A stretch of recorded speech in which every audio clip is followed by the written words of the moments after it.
Hello out there, and today it's time for part 2 of my Blade Show 2018 recap video. And I know at this point, by the time this video gets posted, we're probably 10 days out from Blade Show, but I still wanted to get this information out there to you and talk about some of the other companies that I hit and some of the specific knife models that I saw that really interested me. So that's what we're going to do today. This video should move a little bit faster from company to company than the last one did, just focusing, like I said, on just a few specific things. And I will try to remember to answer any of the questions that I had from some of you going into the show. All right, so we'll talk about all that. We are going to start with Kizer, though, and I know I did do a quote-unquote booth review about Kizer's new prototypes and upcoming releases, but I wanted to just touch on how well their booth was run and operated and just how nicely it was set up, because the first thing that I really liked about it was completely open. So you could just walk up to a knife and pick it up and check it out. And so I really appreciated that, not having to wait in line and, not having to talk to a representative. And also, while you're looking at these, this knife right here, the Vindicator, is one I didn't focus on in my video on them. So just take a look at that. But Kizer, they just had it together, Not only was it completely open the way CRKT was, but they had a lot of representatives. And so the people were walking around asking everyone what they thought of the knives that they were handling. What feedback do you have? What would you have done differently? That sort of thing. And they were taking all this information in and actually it seemed to be caring about everybody's feedback. So that was just a really nice experience. And when they saw that I was doing just like some recording of things and taking pictures, they asked if I uploaded to YouTube. They didn't know who I was, but they were just really encouraging everybody to just pass the word about their knives. And that's why, when I talked to them about that and I got that impression, that's why I decided to go back at the beginning of day 3 and film that video. And they gave me, as much privacy as they could, and it just worked out pretty well. So kudos to them. Really was impressed with Kizer and the friendliness of the staff and the helpfulness of them as well. Moving on, let's talk about Rake. And guys, I had a great time at Blade Show. I did not have very many disappointments, but Rake was one of them. Might be the only one. Rake's booth was just not really impressive. There wasn't anything going on. Rake is owned, and they're a subsidiary or a partner, I guess, with Phoenix Flashlights. And for whatever reason, they had this really big booth, and I will put in a picture of it, and you'll see just how empty it was. Half the booth wasn't even being used, and the knives were just off on the side, and they weren't playing like center stage. The flashlights were. And the representatives that I saw seemed to be more flashlight expert people than knife people, and so they didn't really know that much about the knives. They didn't have that much information, no more than anyone just reading a box would. And so it just didn't seem all that, like, I don't know, it didn't seem all what you would want to see from a company that's trying to grow and expand, and one that's doing so well with the knives they're producing, and I guess that's where the disappointment came from, was they're making really excellent budget knives, and they just didn't capitalize on it. And it was funny because there was a big banner in the lobby, with the Rake name on it. Rake was one of the main sponsors, so you would expect to walk in and see this really nice setup, and they just didn't have it together, and it was disappointing. I would have liked to have seen maybe some new models or upcoming things, or have like an expert, talking about all the different details of the knives, and no, just didn't happen. So a bit of a bummer when it comes to that. Let's move on and talk about WE Knives. All right, so WE was a company that I had a lot of interest in because I've never owned one of their knives, and a number of you were asking me to check out some of their stuff as well. One of them specifically was the Chimera. I had a few people asking me about the new Chimera, and I got that knife in hand, and it was an absolute beast. I think 3.9 inches, S35VN titanium with a really nice design at the titanium frame. And the action on it was just incredible. And when I put that knife down, I asked for another one, and guess what? It was S35VN, nice design, nice color on the titanium. Action was incredible. And I got another one, S35VN, incredible action, nice design on the titanium frame lock. And moving on, I mean, that's what I saw so much of when it came from WE, was a bunch of different designs, but basically the premise of the models is all the same. S35VN, great looking knife, excellent action, frame lock, let's get it done, and that's really what it seemed. And it gave me an understanding that when you're choosing a WE knife, at least for me, after seeing that much consistency with how their knives operate in action, that you should just be choosing something based on the look and the design and the size that you're looking for, because the production quality is there, it seems, across the board. All those knives were just excellent in hand and excellent, opening and closing. Now, what I will say, though, is that I've been impressed with some of the newer stuff that sort of makes it easier to get into WE, because just looking at all those S35VN frame locks, you're like, oh, which one do I choose? How do I even go about this? But new models like the Rectifier, and there's another one, and I'll give you the name right here, or a picture if I can remember it. But they have some new stuff that's coming out that's a little more budget friendly and still gives you, high quality materials and a great knife, but helps introduce you to the brand. And I think that's a really smart thing for them moving forward to make their models more accessible to people. All right, so was really happy with the WE booth. And then moving on, let's talk about Medford. So I've never had a Medford. My buddy Machete J, who I was with, wanted to spend a lot of time there, and he bought a Medford. And had I not been with him, I wouldn't have spent probably any time there at all. But they had some really interesting stuff along the same lines as what I was talking about with WE, in that they had some knives that weren't the big beefy bulky knives like the Praetorian. They had some more EDC kind of friendly stuff geared towards people who carry knives like I do. They had one specific model that I was really into called the Smooth Criminal, and that's a button lock, and it's an S35VN. It's sub $300, which for their knives is really cheap. And it was one that, I considered walking away with. It was just a great piece. And I'm not sure if I'll ever get to the point where I'm going to spend that much money on something like that, but man, it was tempting. It was a good knife, and they have a number of other things in that similar range that make it more accessible for people who, aren't looking for those big tanks that the Praetorians can be. All right, so now let's move on and talk about Jesper Voxnaes. And Jesper Voxnaes, across 3 different companies, had 3 of the most interesting knives to me of the entire weekend. And let's start with Fox Knives and the Suru. So the Suru won Knife of the Year. It's not out yet. It's one of the ones that I was really bugged about because they had so many of them there, so many different variations, and I just wanted to be able to buy one and come home with it because it was so cool. But basically, that knife looks a lot like the Pilar in terms of overall just size. It's not as beefy. It's a really slim, gentleman's kind of carry. But this one, also, like some of the other knives I've been talking about, had a number of different variations to basically let you pick your flavor as to what kind of thing you'd be into. So there was an aluminum framed one, there was a titanium framed one, there was a carbon fiber one. So a lot of different variations, and they were all very attractive.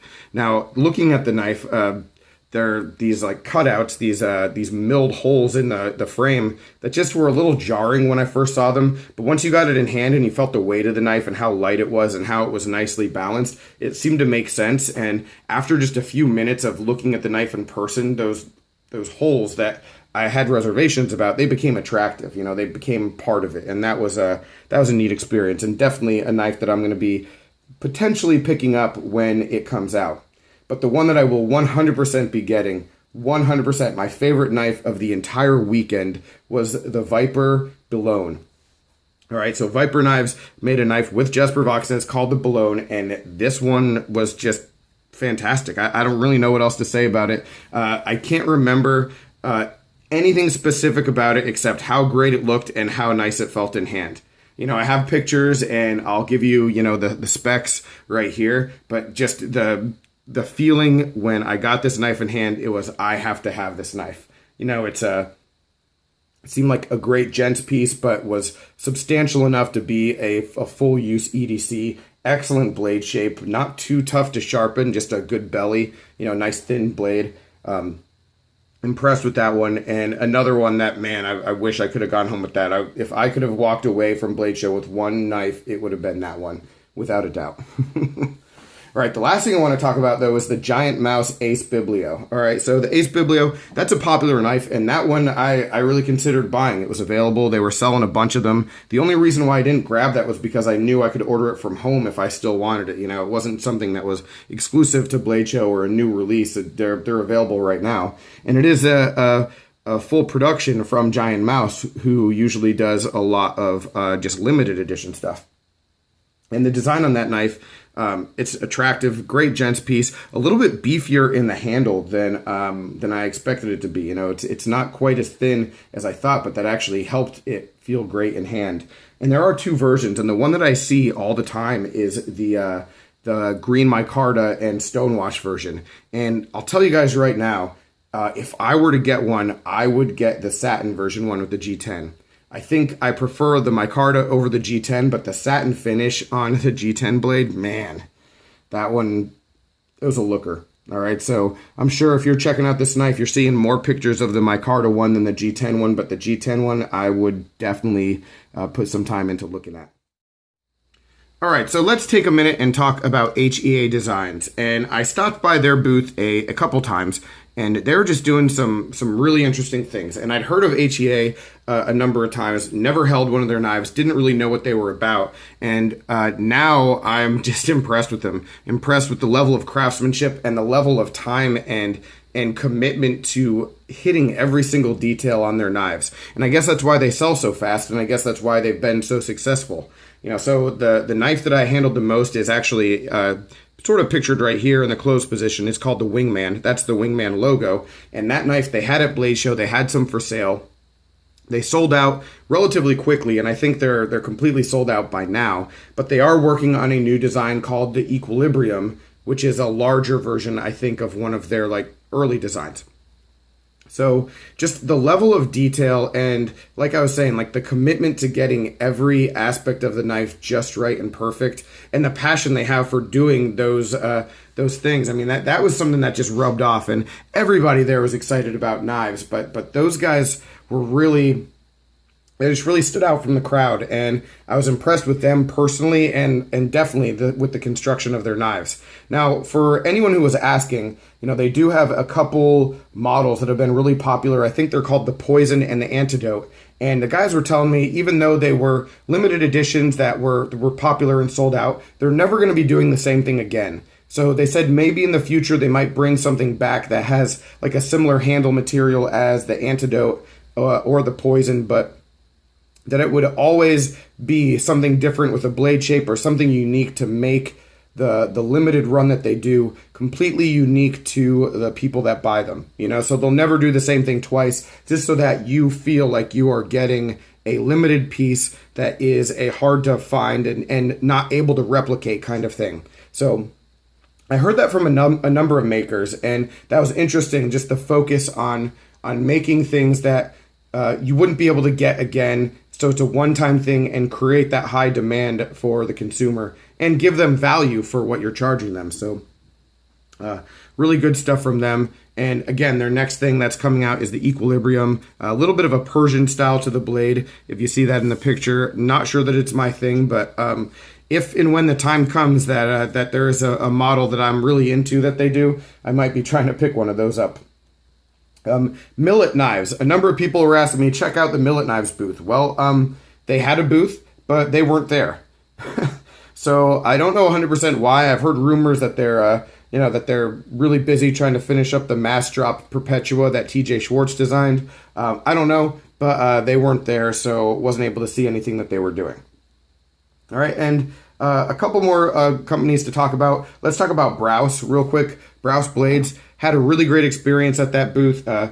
Was able to just walk up and talk to Jason Brous himself, which is, you know, just a neat experience. I talked about that previously. Some people were asking me, did I get to see any of the import knives, the D2 the D2 models that are going to start at like the $70 price range? And I did not, and I didn't think about them actually, so I'm sorry about that. I don't know if they were there. I don't think they were, because I spent enough time at that booth that I would have noticed, but I just didn't think about it while I was there. So yeah, sorry, just don't have any information about when those are coming or how they'll be. So my apologies for that. But overall, the Brous Blades booth, great experience there, obviously, since I picked one of them up.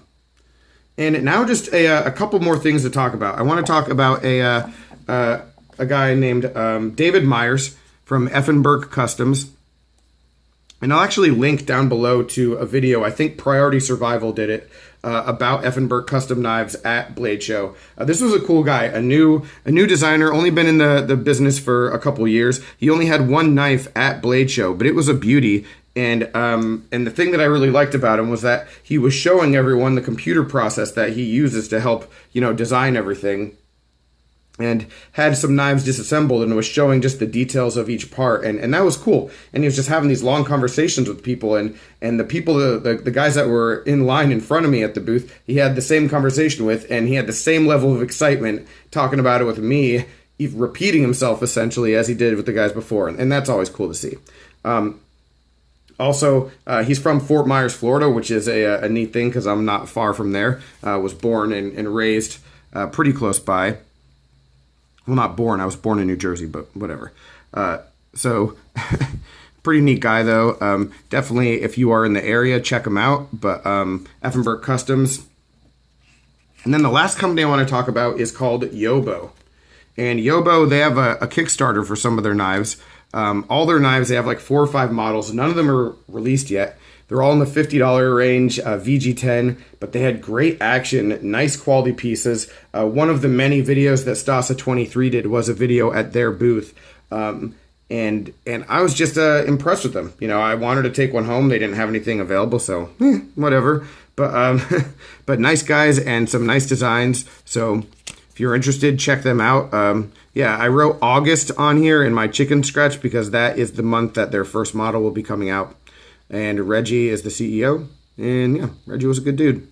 So yeah, so that is it. Guys, that's really all I got. That is the roundup for Blade Show 2018. All right, at some point in the future, I'll be out doing some kind of video where I talk about the people that I met, and I'll probably hold on that and just use that as a change of pace kind of video sometime in the future. So no real hurry on that. But any other questions, comments, complaints, suggestions, anything else you wanted to know about the experience, let me know and I'll get back to you. All right, guys. But thanks for watching. Take care and have a good one.